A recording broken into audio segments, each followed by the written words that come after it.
What's going on, everybody? First time in a long time I'm doing this. But tonight was the go home show, the March 28th go home show of NXT 2.0, because this Saturday afternoon is NXT Stand and Deliver. Which, by the way, if you didn't get a chance to check out my prediction for that show, go check it out. It's a really good prediction video.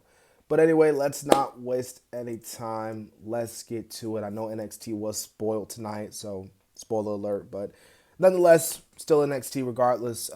And honestly, a pretty solid show for the most part. I know we had the big battle royale to see who was gonna join the NXT North American champion Wesley, Dragon Lee, JD McDonough, and Dragonoff at Stand and Deliver. Of course, that match being for the North American Championship. And Axom won. You know, there's a lot of guys in this match, but obviously Axom and Fraser, they had their little good one-on-one little matchup, which I thought was really nice. But for the most part, this was a pretty good way for the show tonight, and Axum winning I felt like was the right call in my opinion. At Fatal 5-Way, like I said in my predictions, that's gonna steal the show at NXT. I think it's gonna be one of the best matches to take place at that show, if I'm being quite honest with you. So we had Tyler Bate defeat Von Wagner. This match was pretty solid for the most part. We did have obviously Chase U because they will be teaming up with Mr. Bate by ringside, and the this girl's entertaining. I know I haven't been covering NXT, but I know when I see entertaining when I see it. The Hall, that girl's entertaining, and she actually took out and knocked out Stone, which was freaking funny as heck. But the Shizm obviously showed up, and Joey Gacy was like, we're taking over Chase U at Stand and Deliver, obviously. Electric Lopez defeated Valentin Feroza. This is an all right match for the most part, but just to get a way to get Electric Lopez out there, to help her get some wins up. Can definitely see her being one of the first big, well, not really first, but definitely one of the challengers to go after the world title soon in NXT.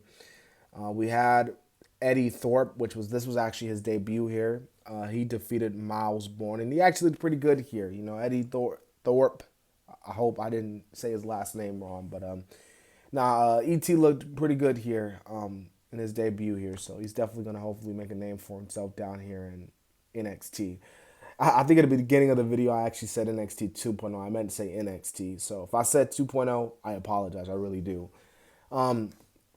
So, speaking of getting into Stand and Deliver, we have Last Chance qualifier Indy Hartwell defeating Ivy Nile and Sola Ruka, who is another girl who I have my eye on definitely.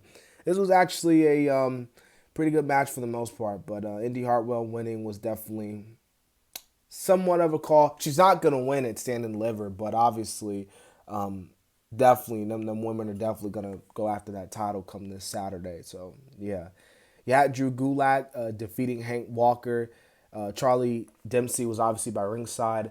And because Gulak won, well, the reason why he won really because he was able to hit Walker with a cheap shot at one point. So that's how Drew Gulak was actually able to pick up the win. Of course, we had Tony D'Angelo and Channing Stacks, the Don D'Angelo family defeating Brooks Jensen and Josh Briggs. Yeah, this was all right tag team match. Oh, and they did some at the end. Freaking Kiana James kissed Jensen, which was like, and then Fallon and Briggs was like, "What the heck are they doing?" Like it was like, what in the world is going on? Like that just came out of nowhere. They lost the match, but he gets a kiss from a Kiana James. I was like, oh, okay, is that what we're doing here?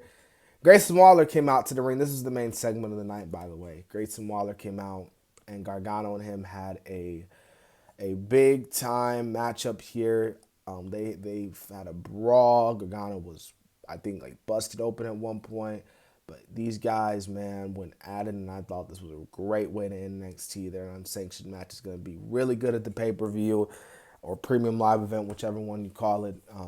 Yeah, this is some good stuff right here. And overall, like I said, this was a solid show. This being, again, the go-home show of NXT before Stand and Deliver, which, again, like I said in my predictions, it's going to be a really good show. Even though I know WrestleMania is taking over, Stand and Deliver is going to be a really good show.